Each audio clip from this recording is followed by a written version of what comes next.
States of matter दिया हुआ है।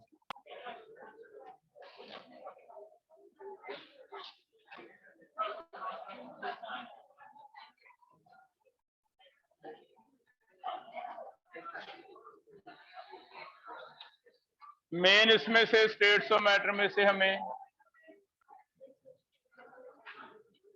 गैसियस स्टेट के बारे में पढ़ना है, ज्यादा गैसेस के बारे में पढ़ना है।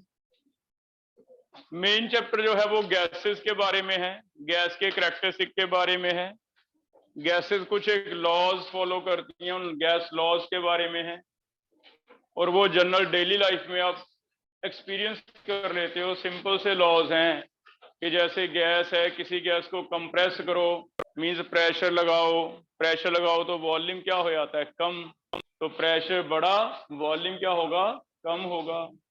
एक लॉ बना दिया, कितने प्रेशर से कितना वॉल्यूम कम होगा, ऐसे एक लॉ बन गया। गैस को हीट करने लग जाए तो प्रेशर ज्यादा हो जाता है। प्रेशर कुकर में देख लो आप, हीट करते जा रहे हैं, अंदर प्रेशर बिल्डअप होता जा रहा है, प्रेशर बिल्डअप होता जा रहा है। एक टाइम पे इतना प्रेशर हो जाता है कि उसकी विसल अपने आप ऊपर उठ जाती है हाई प्रेशर पे। तो जैसे जैसे हीट करते जा रहे हैं टेम्परेचर बढ़ता है, प्रेशर भी क्या होता है, ज्यादा। तो pressure directly proportional to temperature, एक लॉ बना दिया। तो ऐसे कुछ एक गैस लॉज हैं, टोटल 6 गैस लॉज हैं जिनके बारे में हमने पढ़ा। ठीक है, तो कंपैरेटिवली कॉन्सेप्ट इजी है, सिंपल है। बस एक थोड़ा सा जो प्रॉब्लम हमें हो सकता है कैलकुलेशन रिलेटेड है, क्योंकि इस चैप्टर में ज्यादा कैलकुलेशंस रहेंगे, न्यूमेरिकल पार्ट ज्यादा रहेगा। अगर हम कैलकुलेशन सही से कर लेते हैं, थ्योरी में कुछ भी नहीं है, सिंपल जैसे मैंने बताया, बस लॉज के नेम याद करने हैं कि वॉल्यूम कम करेंगे प्रेशर बढ़ेगा, एक लॉ बना दिया बॉयल्स लॉ। टेम्परेचर ज्यादा करेंगे प्रेशर बढ़ेगा, एक लॉ बना दिया मोनटोन। तो ऐसे लॉज बना दिए, लेकिन मेन न्यूमेरिकल पे थोड़ा ध्यान से करने हैं, है ना। तो स्टार्ट कर रहे हैं। सबसे पहले स्टेट्स ऑफ मैटर अगर ब्रीफ हम करें तो लोअर क्लासेस में तुम पढ़ते हो कि फिजिकली 3 स्टेट्स हैं, solid, liquid and gas. Brief हम रिवाइज कर लेते हैं। सॉलिड क्या होते हैं, लिक्विड क्या होते हैं, गैस क्या होते हैं, कोई एक करके बताते जाओ। लास्ट इस साइड से स्टार्ट कर रहे हैं। कोई सॉलिड का बेटा ऐसे था, शेप और वॉल्यूम लेके कुछ बताते थे कि ये सॉलिड है, ये लिक्विड है, ये गैस है, क्लोजली पैक्ड। ठीक है, फोर्सेस क्या है, स्ट्रॉन्ग है। सॉलिड में फोर्सेस स्ट्रॉन्ग है। पहला सॉलिड के लिए हम बताते हैं अभी, इनके डेफिनेट शेप होंगे, डेफिनेट शेप एंड वॉल्यूम। किसी सॉलिड का शेप और वॉल्यूम फिक्स्ड होता है, डेफिनेट होता है। जैसे आपके हैंड में पेन है आपका, वो सॉलिड है, तो उसकी शेप एक डेफिनेट है। आप बता सकते हो सिलेंड्रिकल है, सिलेंड्रिकल ही रहेगी, किसी और को पकड़ा दो तब भी सिलेंड्रिकल ही है। उसका एक डेफिनेट वॉल्यूम है पाई आर स्क्वायर एच, क्योंकि सिलेंडर का वॉल्यूम कितना होता है, पाई आर स्क्वायर एच। तो हम किसी को बता सकते हैं भी इसका शेप ऐसा है सिलेंड्रिकल, इसका वॉल्यूम है पाई आर स्क्वायर एच, आर इतना है, एच इतना है, आप निकाल के बता सकते हो, है ना। तो ये डेफिनेट है। लेकिन लिक्विड के लिए शेप नहीं डेफिनेट होता, ओनली डेफिनेट वॉल्यूम होता है। अगर हमारे पास एक गिलास में पानी है तो उसका शेप ग्लास का शेप है।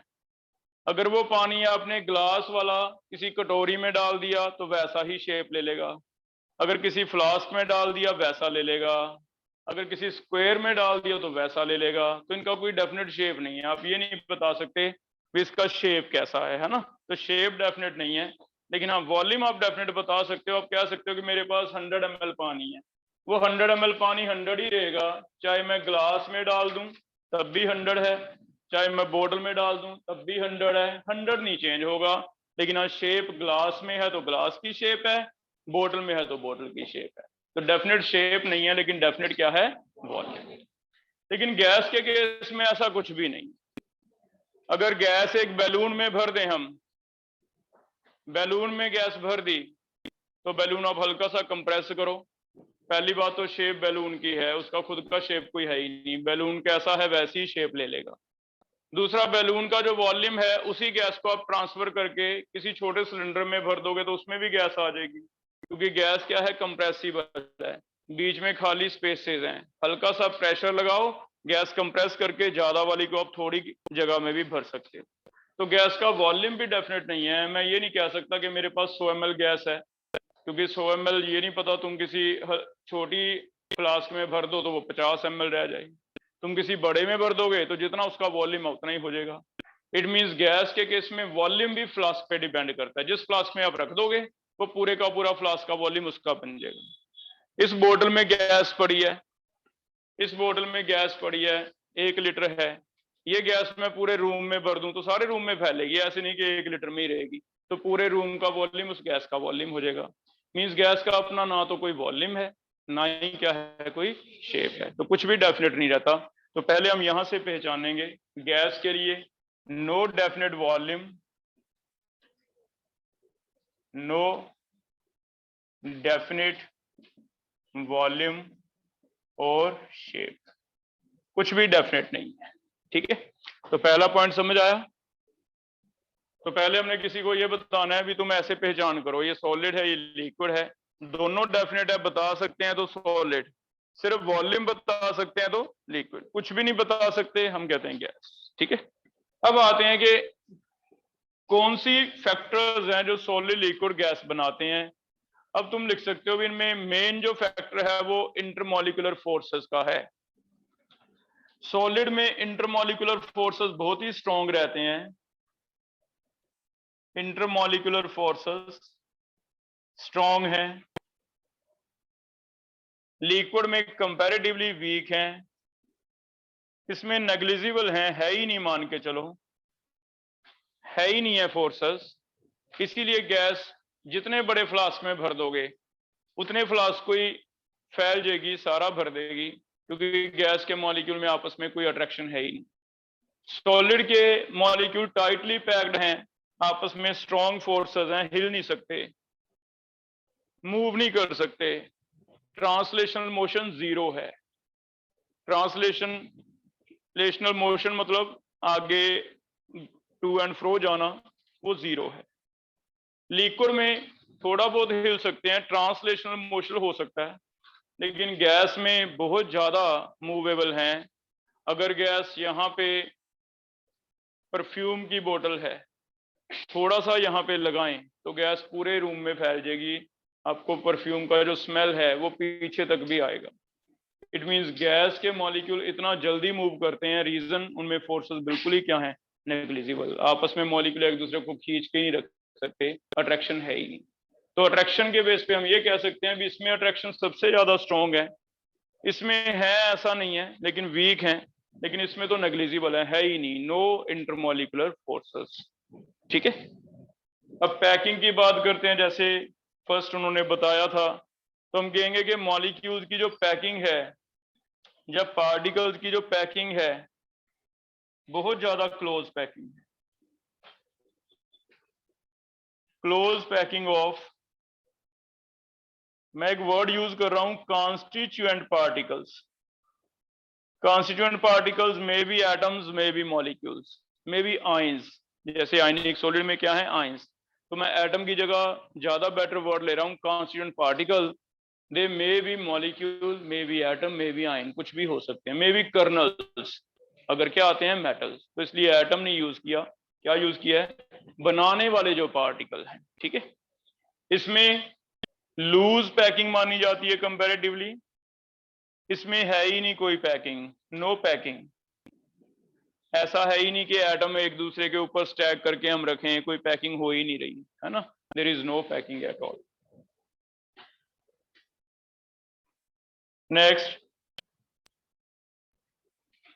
थर्मल एनर्जी का फर्क होगा, इनकी थर्मल एनर्जी कंपैरेटिवली लो होएगी, इनकी थर्मल एनर्जी कंपैरेटिवली हाई होएगी, इनकी वेरी हाई होएगी।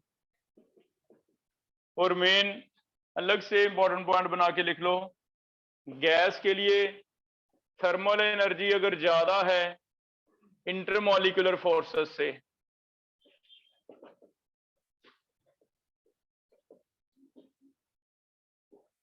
इट मींस मॉलिक्यूल फ्लो कर सकते हैं, तो वो डिसाइडिंग फैक्टर रहेगा कि कोई गैस है, सॉलिड है या लिक्विड है।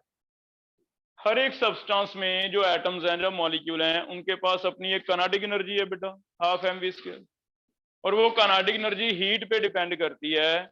जितना मॉलिक्यूल वो हीट करते जाओगे उतना ही उनमें एनर्जी बढ़ती जाएगी। उस एनर्जी को कलेक्टिवली एक नाम दे दिया थर्मल एनर्जी। अब दो मॉलिक्यूल हैं, आपस में टाइटली बाउंड है, अट्रैक्शन है।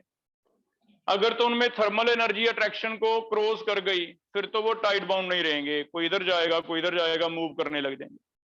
लेकिन अगर थर्मल एनर्जी क्रॉस नहीं कर पाई, इंटरमॉलिक्यूलर फोर्स ज्यादा हुई, तो फिर वो बिल्कुल हिल नहीं सकते।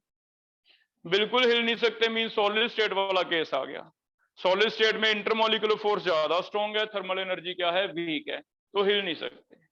हाँ, अपनी जगह पे खड़े खड़े थोड़े वाइब्रेट जरूर हो सकते हैं, ऐसे ऐसे वाइब्रेट जरूर हो सकते हैं आयंस, ट्रांसलेशनल मोशन नहीं जा सकते। ना तो NaCl में Na इधर जा सकता ना इधर जा सकता है। हाँ, अपनी जगह पे हिल जरूर सकता है हल्का फुल्का, उसे कहते हैं वाइब्रेशंस, वाइब्रेट कर सकते हैं। रीजन थर्मल एनर्जी उनमें इतनी नहीं है जितनी क्या है, फोर्स। फोर्स ज्यादा स्ट्रॉन्ग है, वही चीज हो गई, फोर्स ज्यादा स्ट्रॉन्ग। लेकिन गैस में आए तो गैस में थर्मल एनर्जी ज्यादा स्ट्रॉन्ग है, फोर्स क्योंकि वीक है ही नहीं फोर्स। तो थर्मल एनर्जी इतनी ज्यादा है, काइनेटिक एनर्जी इतनी ज्यादा है कि उनको आप रोक नहीं सकते। कोई गैस का मॉलिक्यूल इधर टकरा रहा है, कोई इधर टकरा रहा है, जब तक बाउंड्री है बाउंड्री से टकराता रहेगा। जितनी बाउंड्री एक्सपैंड होती रहेगी, वॉल्यूम भी उसका, टकराने का जो एरिया है वो भी क्या होता रहेगा, एक्सपैंड होता रहेगा। तो थर्मल एनर्जी का एक टॉपिक ऐसा है जो हमें थोड़ा सा कंफ्यूज कर सकता है मल्टीपल में। तो बस इतना भी याद रखना है भी थर्मल एनर्जी कम है फोर्स से तो सॉलिड है, थर्मल एनर्जी ज्यादा है फोर्स से तो गैस है। थर्मल एनर्जी और इसमें फोर्सेस में ज्यादा फर्क नहीं है, ऑलमोस्ट इक्वल है। ऑलमोस्ट इक्वल है तो क्या है, लिक्विड, क्योंकि वो मूव कर सकते हैं लेकिन सिर्फ ट्रांसलेशनल थोड़ी बहुत मोशन दिखा सकते हैं। ऐसा नहीं होगा कि लिक्विड के मॉलिक्यूल जल्दी से उड़ जाएं और पूरे रूम में फैल जाएं, है ना। तो थर्मल एनर्जी का टॉपिक ऐसा है जो आपको थोड़ा कंफ्यूज कर सकता है, तो इसलिए थर्मल एनर्जी पे मेन ध्यान दें। ये लोअर क्लास में भी आपने पढ़े होते हैं, स्ट्रॉन्ग फोर्स है, वीक फोर्स है, पैकिंग अच्छी है, पैकिंग लूज है ना, पढ़े होते हैं। थर्मल एनर्जी में हमें कंफ्यूज करेगा, कर लोगे। तो थर्मल एनर्जी और इंटरमॉलिक्यूलर फोर्स एक क्राइटेरिया है जो ये सेट करेगा भी कोई गैस है या नहीं। अगर थर्मल एनर्जी ज्यादा है फोर्स से तब वो गैस है, नहीं तो वो गैस नहीं। ठीक है, हो जाएगा। लास्ट अब लिखने को डेंसिटी लिख सकते हो। डेंसिटी किसकी ज्यादा होएगी, तो हाई डेंसिटी। इसकी डेंसिटी कंपैरेटिवली लो है, इसमें वेरी लो, इसकी डेंसिटी बहुत ही कम होएगी गैस की डेंसिटी। ठीक है, अब ये तो हो गया बेसिक सा, हमने एक लिंक बना लिया कि चलो हमने थोड़ा लोअर क्लासेस में पढ़ा हुआ है, हमारे लिए मेन जो है वो गैस के बारे में पढ़ना है। गैस के बारे में आते हैं, गैस के क्या क्या कैरेक्टरिस्टिक हैं। मान लेते हैं एक बैलून है, बैलून में आपने एयर भर ली, air and oxygen and nitrogen, air भर ली। जो अभी आप इमेजिन कर सकते हो यहाँ एयर पड़ी है, एयर क्या है, गैस रूम में। इसे देख के, इसे सोच के, इसके कुछ एक कैरेक्टरिस्टिक हमने बताने। इनमें जो लिख दिए वो तो लिख ही दिए 5, ये तो आप लिख ही सकते हो, इसके बिना अगर कोई हमें लगते हैं तो वो बताओ। तो पहला चेक करना, क्या ये हाईली कंप्रेसिबल है गैस। क्या बैलून को पकड़ के आप कभी भी ऐसे दबा सकते हो, कोई बहुत ज्यादा रेजिस्ट नहीं करेगा। तो गैसेस क्या है, हाईली कंप्रेसिबल, हाईली कंप्रेसिबल, बहुत ज्यादा कंप्रेसिबल। ठीक है, और कोई ऐसा कैरेक्टरिस्टिक बता सकते हो गैस का।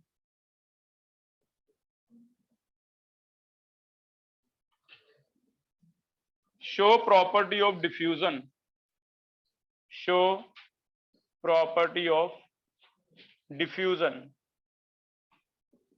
डिफ्यूजन क्या होता है? गैस की एक नेचर है कि वो अपनी हाई कंसंट्रेशन से लो कंसंट्रेशन अपने आप चले जाएंगे विदाउट एनी फोर्स। उनकी टेंडेंसी है कि आप गैस का सिलेंडर हल्का सा लीक कर दो, आपके किचन में सिलेंडर हल्का सा लीक हो जाए, वो गैस की स्मेल आप कहीं बेडरूम में बैठे हो वहां भी आ जाएगी। रीजन, जहां सिलेंडर लीक हो रहा है वहां कंसंट्रेशन ज्यादा है, आसपास कंसंट्रेशन क्या थी, कम। तो इनकी एक नेचर है जो सॉलिड की नहीं है, इनकी एक नेचर है डिफ्यूजन के हायर कंसंट्रेशन से किस तरफ जाएंगे, लोअर। मैं यहाँ परफ्यूम की बोतल जैसे ही प्रेस करता हूँ, डीओ वैसे ही प्रेस करता हूँ, पूरे रूम में क्या आ गए, वेपर्स आ गए, गैस आ गई। रीजन इनकी नेचर है डिफ्यूजन की, हायर कंसंट्रेशन से किस तरफ जाते हैं, लोअर कंसंट्रेशन। ठीक है। Third, gases exert force on walls of container and force per unit area is known as pressure। हर एक गैस का एक प्रेशर रहेगा, वो प्रेशर कहां से डेवलप होगा, अगर तुम इसे रोकने की कोशिश करोगे, अगर तुम इसे रोकने की कोशिश करोगे तो बाहर निकलने की कोशिश करेगा, जिसकी वजह से गैस के मॉलिक्यूल लगातार किस पे टकराएंगे, वॉल्स पे। वॉल्स पे टकराएंगे, वॉल्स पे टकराएंगे तो वॉल्स पे फोर्स लग रही है। अगर यूनिट एरिया पे देख लें कितनी फोर्स लग रही है तो उसे क्या कहा जाता है, प्रेशर। तो pressure is equal to force per unit area. तो हर एक गैस का प्रेशर है जो इसे सॉलिड से और लिक्विड से अलग करता है। क्या सॉलिड का सुना है कभी कि इसका इतना प्रेशर, लिक्विड का कोई प्रेशर नहीं है। ये कैरेक्टरिस्टिक सिर्फ किसका है, नोट किया, गैस का। गैस अगर आप रखोगे किसी कंटेनर में तो उस कंटेनर पे प्रेशर होगा, जितनी गैस ज्यादा डालोगे उतना प्रेशर बढ़ेगा। बैलून ले लो, बैलून में हम एयर भरे जा रहे हैं, ज्यादा भर दें तो क्या होता है, फट जाता है। फट क्यों गया, इसका मतलब अंदर प्रेशर लग रहा है वॉल्स पे। प्रेशर बढ़ता गया, जब तक वॉल्स उसे सह सकती हैं तब तक बियरेबल था, सह लिया। एक टाइम पे उनकी लिमिट खत्म हो गई, फट गया। ये कैरेक्टरिस्टिक प्रेशर का अलग है जो इसे सॉलिड से और लिक्विड से अलग करता है। तो कंप्रेसिबिलिटी अलग है। क्या लिक्विड को दबा सकते हो आप? क्या ऐसा है कि बोतल का पानी है मैं इसे दबा के आधा कर दूं? नहीं है, ये अलग है, सिर्फ और सिर्फ किसका है, गैस का। डिफ्यूजन की प्रॉपर्टी बहुत ज्यादा लिक्विड की नहीं है। लिक्विड यहां गिर गया ऐसा नहीं कि पीछे पहुंच जाएगा, साइडों पे जरूर थोड़ा बहुत फैलेगा। तो ये प्रॉपर्टी से अलग करती है डिफ्यूजन की सॉलिड और लिक्विड से। प्रेशर वाली प्रॉपर्टी से अलग करती है सॉलिड और लिक्विड से। ये सिर्फ किसके कैरेक्टरिस्टिक है बेटा, गैस की। लास्ट है, gas molecules show elastic collision. Word elastic पे ध्यान दो। गैस मॉलिक्यूल जो टकराते हैं, वॉल्स के साथ टकराते हैं, आपस में भी टकराते रहते हैं। टकराने को कहते हैं कोलाइड करना, कोलिजन होना, लेकिन इनके कोलिजन इलास्टिक रहेंगे। What is the meaning of elastic collision? Elastic का मतलब होता है टकराते चाहे जितना भी रहें, लेकिन ये टकराने से लॉस ऑफ एनर्जी नहीं होगा, एनर्जी का लॉस नहीं होता। एक बहुत बड़ी बात है, क्योंकि अगर बॉल ले लें हम, मान लो रबर वाली बॉल ले ली मैंने, रबर वाली बॉल अगर मैं नीचे फेंकता हूं तो कोलिजन हो रहा है, दीवार से टकराएगा, फ्लोर से टकरा के अपने आप ऊपर आएगा।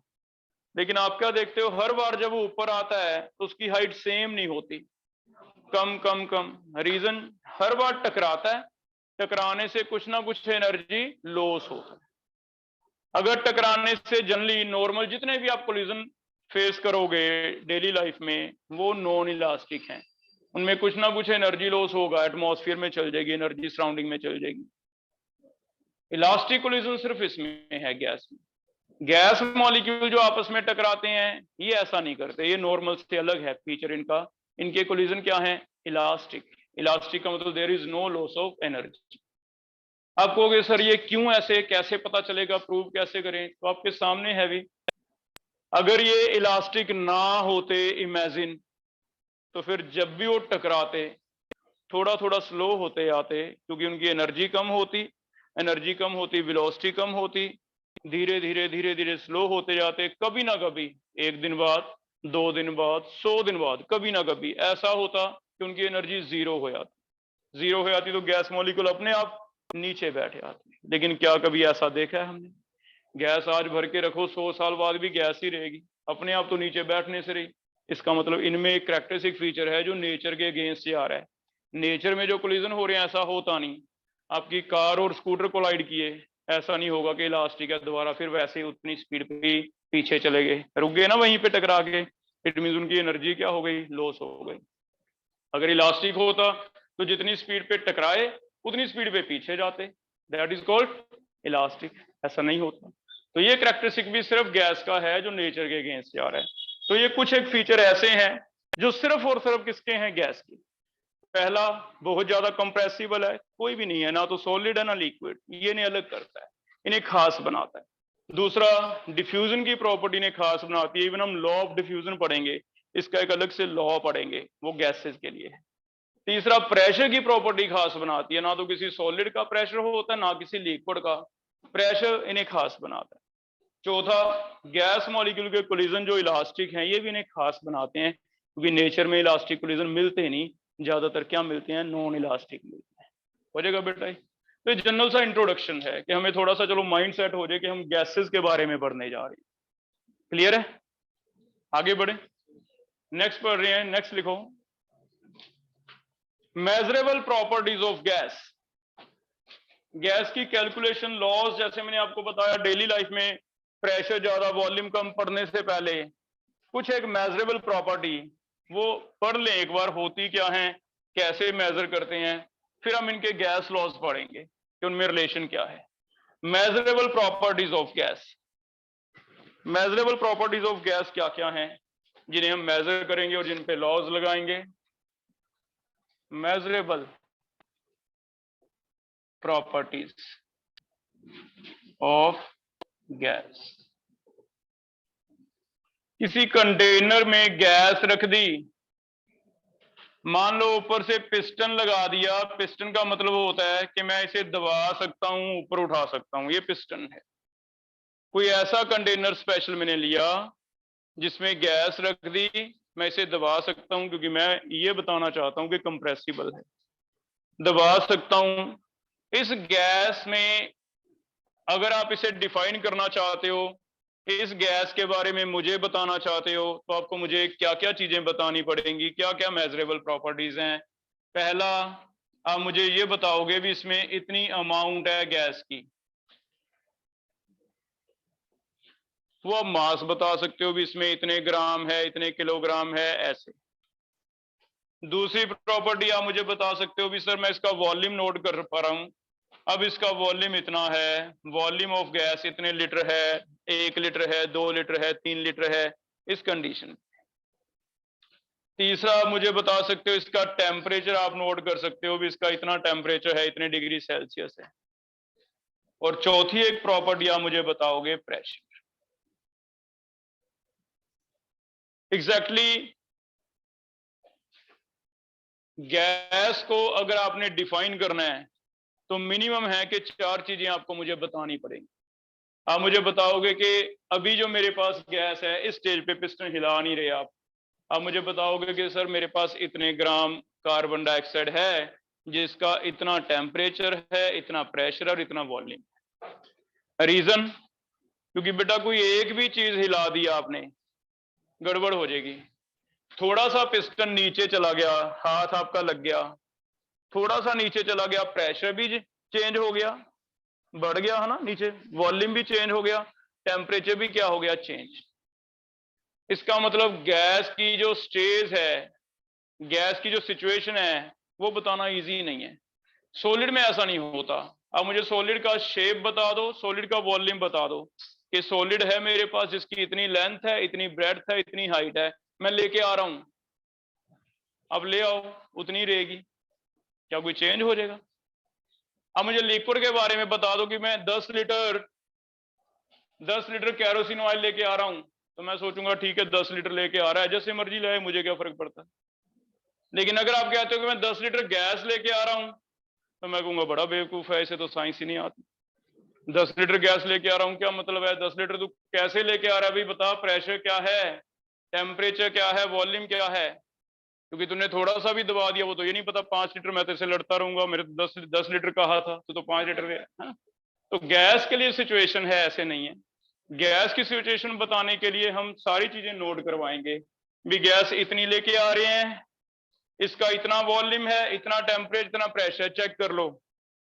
इन सभी में आपस में रिलेशन है। प्रेशर को P से डिनोट करते हैं, टेम्परेचर को T से, वॉल्यूम को V से। अमाउंट ऑफ गैस हम मोल्स लेंगे, क्योंकि केमिस्ट्री पढ़ रहे हैं, वैसे तो ग्राम भी ठीक है, मोल्स लेंगे, नंबर ऑफ मोल्स। और इन चारों में आपस में रिलेशन है। कोई एक चीज हिल गई आपकी, आपको ऐसे नहीं कह सकते भी गलती से वॉल्यूम थोड़ा सा कम हो गया, नहीं, प्रेशर भी ज्यादा हो गया, चेंजेस सारी हो गई, जिसकी वजह से गैस की एक स्टेज होती है, गैस की एक फिजिकल स्टेट होती है। Physical state of gas can be defined by defining it's variable और मेजरेबल प्रॉपर्टीज। इसकी जितनी मैंने मेजरेबल प्रॉपर्टी लिखी है सारी बतानी पड़ेंगी आपको। ये एक फिजिकल स्टेट है। तो गैस में आगे फिजिकल स्टेट कैसे मेजर करनी है, हमने स्टार्ट किया था फिजिकल स्टेट ऑफ मैटर, 3 आ गई। उनमें से फिजिकल स्टेट कौन सी आ गई? गैस।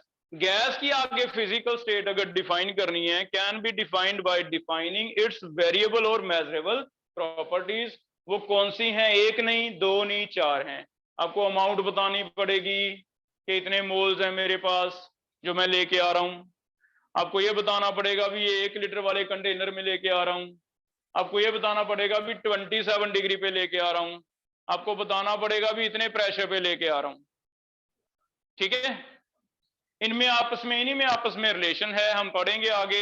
ये एक आइडियल गैस इक्वेशन हम पढ़ेंगे, PV is equal to nRT। सुना है कभी ये? तो नहीं सुना, हम पढ़ेंगे आगे। अभी PV is equal to nRT में P है प्रेशर, V है वॉल्यूम, T है temperature, N moles, R constant है। ये सेम रहना चाहिए बेटा।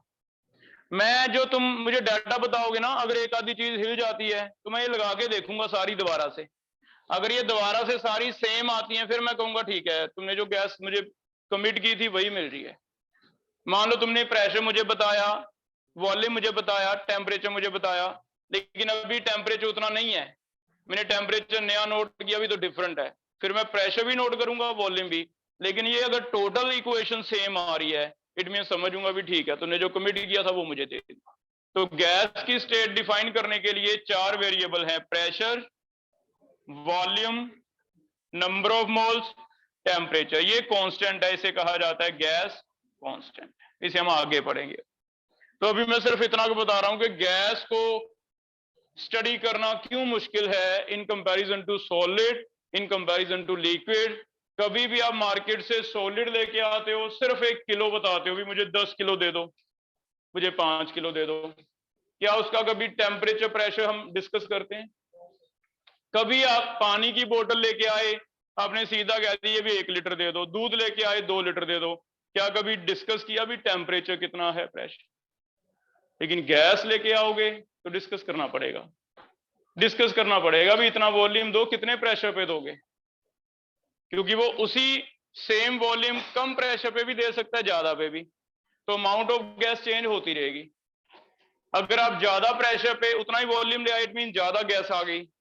अगर आप उतना ही वॉल्यूम कम प्रेशर पे ले आए तो आपकी गैस क्या निकली? कम। तो गैस में कम ज्यादा दे सकता हूं, तुम्हें बेवकूफ बना सकता हूं अगर तुम्हें इसकी नॉलेज नहीं है।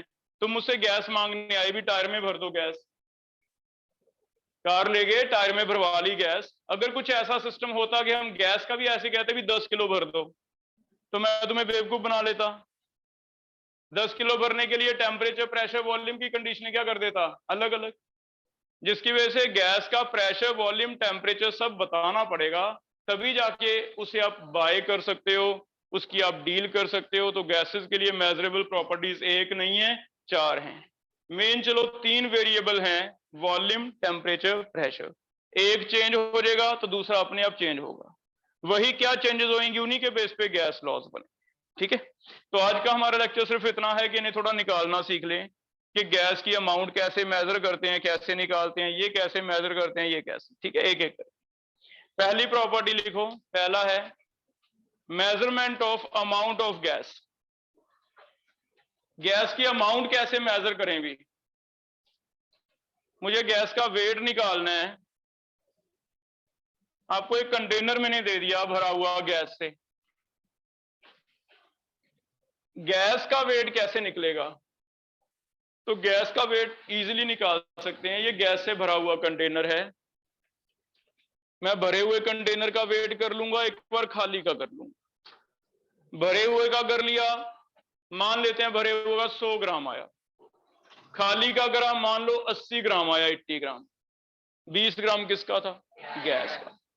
तो वेट ऑफ गैस हम ऐसे मेजर कर सकते हैं कि कंटेनर का वेट, क्योंकि सॉलिड तो है नहीं, सॉलिड होता तो मैं उठा के पीस वहां रख देता वेइंग स्केल पे, वेट निकल जाता, लेकिन ऐसा तो नहीं कर सकते। तो फिर कैसे करना पड़ेगा? एक कंटेनर में भर लो, कंटेनर का भरे हुए का वेट वो नोट करो और खाली का वेट नोट करो, डिफरेंस क्या आ जाएगा? अमाउंट ऑफ गैस आएगा। तो पहला, अमाउंट ऑफ गैस कैसे मेजर होगा? अमाउंट ऑफ गैस मेजर होगा वेट ऑफ गैस। एक ही ऑप्शन है कि आप भरे हुए का फिल्ड कंटेनर का वेट लो, माइनस क्या कर दो? Empty container. मींस इसे मैं न्यूमेरिकल में यूज कर लूंगा। मैं तुम्हें कहूंगा भी एक सिलेंडर था, जब मैं घर पे लाया था भरा हुआ था, तो वो 14.2 kg का था। अब देखना कभी घर पे आपके जो सिलेंडर आता है उस पर लिखा रहता है 14.2 kg, भरा हुआ इतना था। खाली का वेट हो गया 10 kg, इट मीन उसमें गैस कितनी थी? 4.2 kg। तो हम नोट कैसे करते हैं भी हमारा खाली हो गया एग्जैक्टली? जब हम भरवा के लाए कि उसने सही भरी है नहीं भरी, गैस भरवाने गए आप सिलेंडर में, खाली हो गया एलपीजी, दोबारा भरवाने गए, वो कम भी भर सकता है। हम नोट कैसे करते हैं? हम खाली का वेट कर लेंगे, बाद में भरे का वेट कर लेंगे, पता चल जाएगा भी इसने इतनी गैस मुझे भर दी है ना। तो ऐसे निकाल सकते। लेकिन वेट से हमें मोल्स बनाने पड़ेंगे, ज्यादातर काम केमिस्ट्री में मोल से होगा, और मोल ऐसे बनाते हैं, गिवन वेट इन ग्राम्स ले लो, डिवाइड कर दो मॉलिक्यूलर वेट से। याद रखो एक इंपॉर्टेंट चीज ये है कि गैस के लिए जो वेट होता है, gas exist as molecules only, atom नहीं होंगे। अगर आपको गैस बोलूं ऑक्सीजन गैस, तो आप इसका मॉलिक्यूलर वेट लोगे बेटा, ऑक्सीजन गैस। तो ऑक्सीजन गैस को आप जब मॉलिक्यूलर वेट लोगे, वेट से डिवाइड करना है, तो ऑक्सीजन को मान के चलो O नहीं लेना, क्या लेना है? O2। डिवाइड कितने से करना है? 32 से, 16 से ना कर देना फिर गलत हो जाएगा। आपको कह दूं भी मेरे पास 100 ग्राम ऑक्सीजन गैस है, बताओ कितने मोल्स हैं? तो तुम मान के चलो भी 100 ग्राम ऑक्सीजन गैस है, मोल है, तो मैंने वेट से डिवाइड करना है। वो वेट 16 नहीं होगा, कितना होगा? 32। ये ध्यान रही है ना। आपको मैं कहता हूं भी मेरे पास नाइट्रोजन है गैस, तो नाइट्रोजन तो N भी हो सकता है, लेकिन आपको पता है मॉलिक्यूल कैसे होता है? N2। Molecule that smallest particle which can exist independently, atom में और मे नॉट एग्जिस्ट इंडिपेंडेंट। अब इंडिपेंडेंट एग्जिस्टेंस के लिए कई बार दो दो एटम जुड़ जाते हैं, जैसे O2 है, N2 है, कई बार चार चार जुड़ जाते हैं, P4 है, कई बार 8 जुड़ जाते हैं, S8 है, कई बार सिंगल भी रहता है, नोबल गैसेस है। नियोन हीलियम को जुड़ने की जरूरत नहीं है। हीलियम का एटम भी हीलियम है। अगर आपको पूछे what is the formula of helium molecule, तो आप कहोगे He। What is the formula of neon molecule? Ne। लेकिन what is the formula of oxygen? तो O2, O नहीं। What is the formula of nitrogen molecule? Na। तो ये इतना फर्क है। मॉलिक्यूल वो चीज जो इंडिपेंडेंटली एग्जिस्ट करेगी, तो रेयर उसके लिए एटम को जुड़ना पड़ता है, 2 को या 3 को या 4 को, ऐसे। जैसे ओजोन O3, तो 3 एटम जुड़े, है ना। हो जाएगा बेटा, कर लोगे। मॉलिक्यूल मोल्स बनाने इजी हैं। आपको कहा गया अभी 4.4 ग्राम कार्बन डाइऑक्साइड है, कैलकुलेट मोल्स, कर दोगे? तो हम करेंगे कार्बन डाइऑक्साइड के लिए मोलर मास निकालेंगे, molar weight of carbon dioxide. कैसे निकालेंगे? एक कार्बन है, 2 ऑक्सीजन है, पहले अलग अलग कर लो सारे एटम। कार्बन का वेट कितना है? 12, एक कार्बन का 12, 2 ऑक्सीजन का 32। चेक करो कितना होगा, 44 हो गया। 44 से डिवाइड कर दो, एन लेंगे बेटा फॉर्मूला मोल्स का। नंबर ऑफ मोल कैसे बनाएंगे? 4.4 ऊपर ग्राम में है, नीचे क्या रखना है? 44। तो हम कहेंगे कितने मोल्स बन गए? 0.1 हो जाएगा बेटा। तो एक तो हमें ये चीज चाहिए होगी, हम अभी बेस तैयार कर रहे हैं कि अपने न्यूमेरिकल लॉज कैसे करने हैं, बेस तैयार कर रहे हैं। लिखना 3 ग्राम इथेन मोल्स बनाओ, 3 ग्राम इथेन गैस मोल्स कितने बनेंगे? 3 ग्राम इथेन पढ़ा किसी ने? फॉर्मूला बताना, C2H6, C2H6। तो सोचो कैसे करेंगे? पहले हम मॉलिक्यूलर वेट बनाएंगे C2H6 का। Molecular weight of C2H6, 2 carbon का 24 ले लें, 2 कार्बन का, एक का वेट ज्यादा है 12 होता है, प्लस 6 कितना आ गया? 30 आ गया। नंबर ऑफ मोल्स कैसे बनेंगे? 3 डिवाइडेड 30। तो ऐसे हम मोल्स बनाएंगे। ठीक है, तो पहला पॉइंट क्लियर हो गया। तो पहले हम मेजरमेंट ऑफ गैस मोल्स की टर्म में करेंगे। अगर हमें कंटेनर का वेट देके दिया तब भी कर लेंगे, सीधा वेट दिया इतने ग्राम इतने किलोग्राम तो ऐसे करेंगे, हो जाएगा बेटा। सेकंड है volume, volume measurement. Volume of gas क्या है? Volume of gas is equal to volume of container. Volume of gas is equal to volume of container. जितना कोई कंटेनर सिलेंडर का वॉल्यूम है उतना ही वॉल्यूम किसका लेंगे हम? गैस का।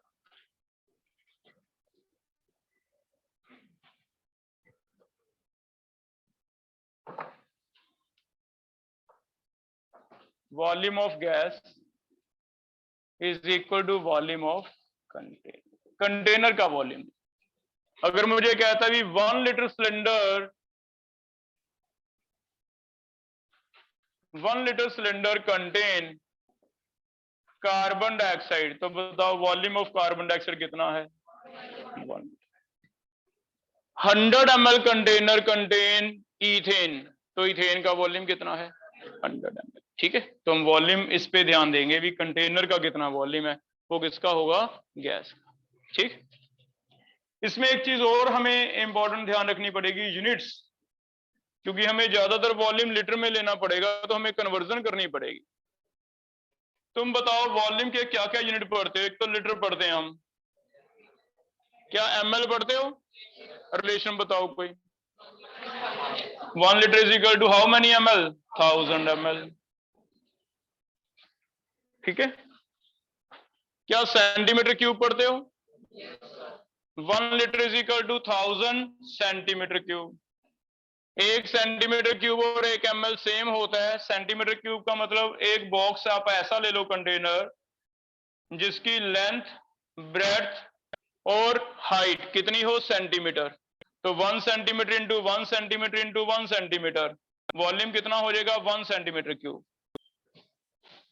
1 सेंटीमीटर क्यूब हो गया। हमने इस 1 सेंटीमीटर क्यूब में जब लिक्विड डाल के देखा तो 1 ml आया बेटा, पानी डाल के देखा तो कितना आया? 1 ml। इसका मतलब 1 ml वॉल्यूम किसके इक्वल बन गया? 1 सेंटीमीटर क्यूब के। तो 1000 कितने के इक्वल हो गया? 1000 के। तो ml लिखना जो सेंटीमीटर क्यूब लिखना हम लिख सकते हैं, सेम ही है। एक्सपेरिमेंट करके देखा है भी 1 सेंटीमीटर का अगर क्यूब बना लेते हैं तो उसमें 1 ml भरता है, तो मैं ऐसे कर सकते हैं, हो जाएगा। लेकिन एक और यूनिट पूछेगा, डेसीमीटर क्यूब। डेसीमीटर क्यूब 1 होता है। कैसे कन्वर्जन सीखो। डेसीमीटर हम कहते हैं 10 सेंटीमीटर को।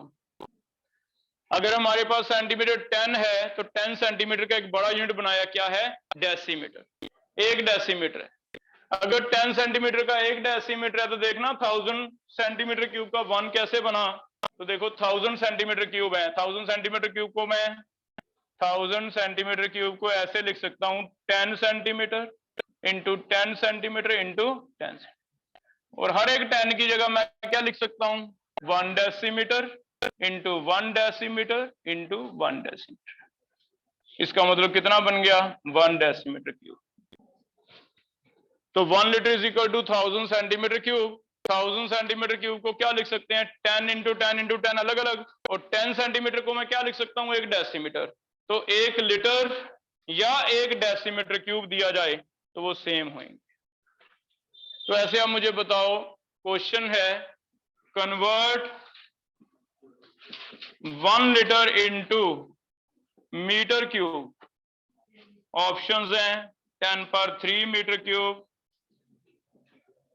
ऑप्शंस हैं 10 पर -3 मीटर क्यूब, ऑप्शन है 10 मीटर क्यूब, ऑप्शन है 1 मीटर क्यूब। बी ऑप्शन आ ट्राई करके देखते हैं। यहां पे देखो ये सेंटीमीटर क्यूब लिखे ना, अब यहां 1 डेसीमीटर 10 सेंटीमीटर था, 1 मीटर कितने हैं 100 सेंटीमीटर।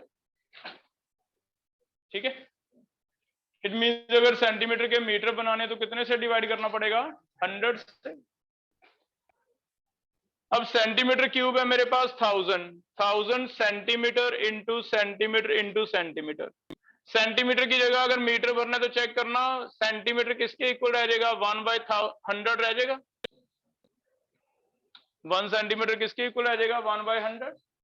हर एक सेंटीमीटर की जगह अगर मीटर वर्ड चेंज करना है तो मुझे कैसे चेंज करना पड़ेगा 1/100। तो मैं कर रहा हूं 1000 into 1/100 metre into 1/100 metre into 1/100। Try करके देखो कितना कार है। 3 कट गए, 1/1000 रह गया, 1 मीटर 2 3 क्यूब हो जाएगा फिर। इट मीन चेक करो कौन सा आंसर है। तो ये इंपॉर्टेंट एक लाइन हमें याद करनी है।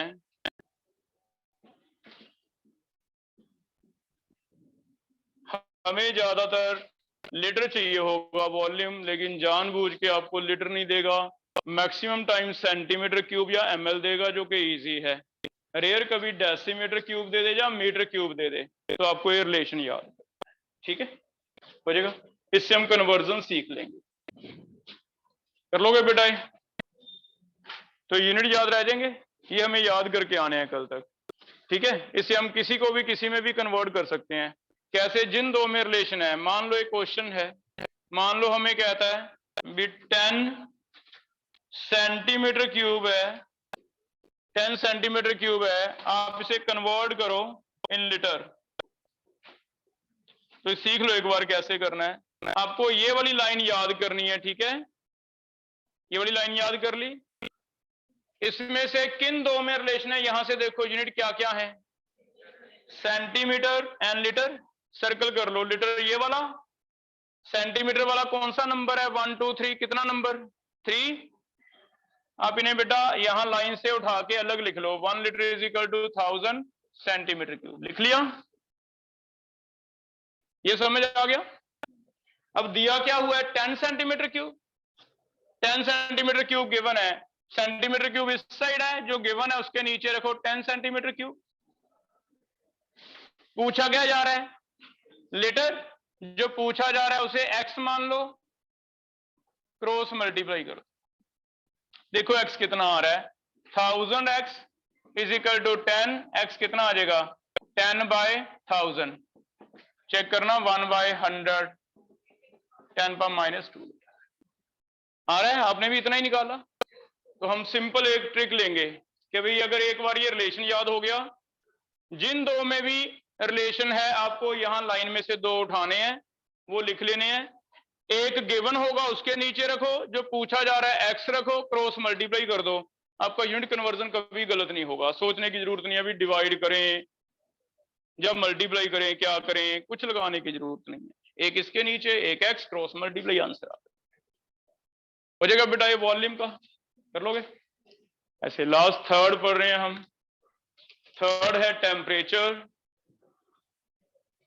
टेम्परेचर इजी रहेगा।